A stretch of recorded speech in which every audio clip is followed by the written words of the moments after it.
حسبي ربي جل الله ما في قلبي غير الله.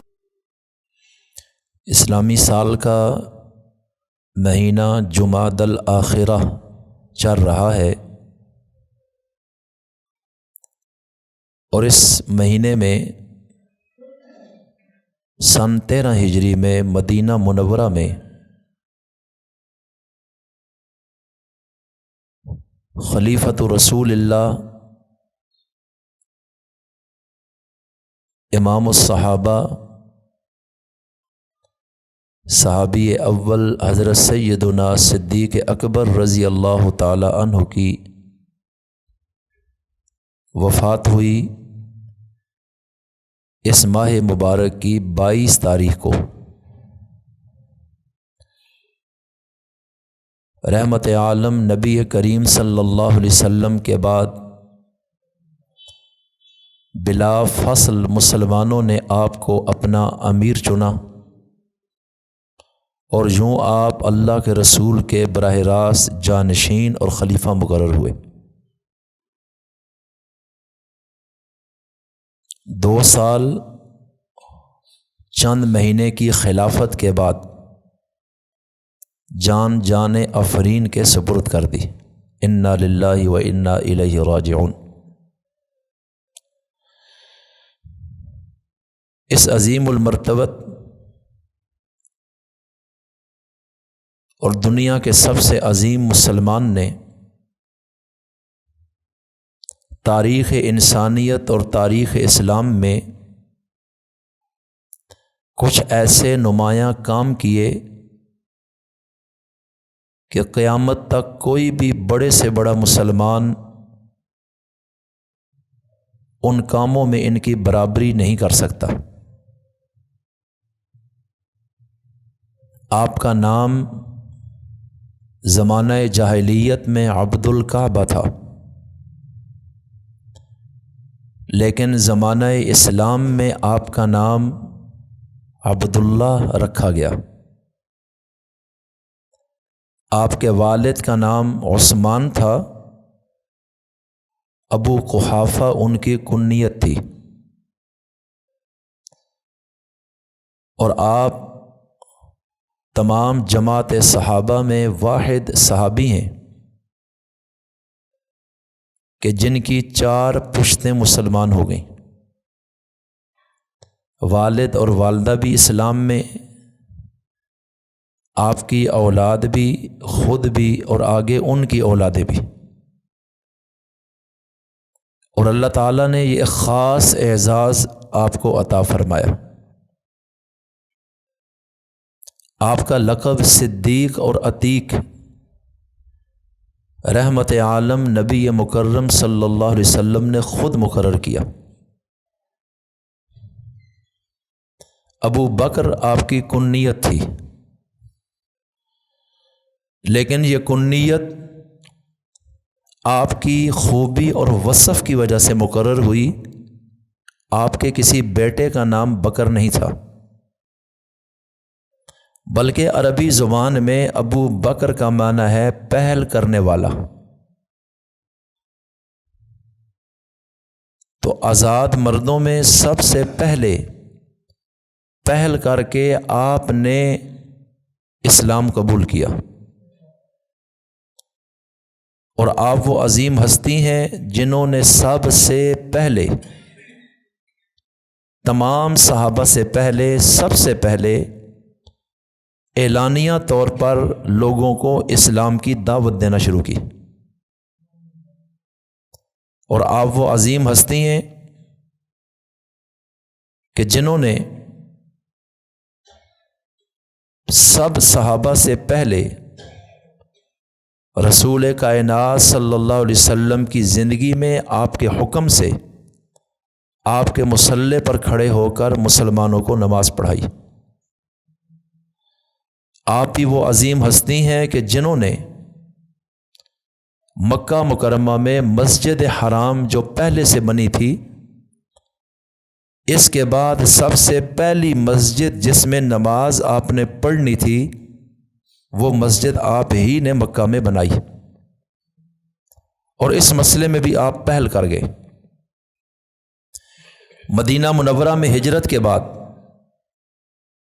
مسجد نبوی کی جگہ سہل اور سہیل نام کے 2 یتیم بچوں سے قیمتاً خریدی گئی،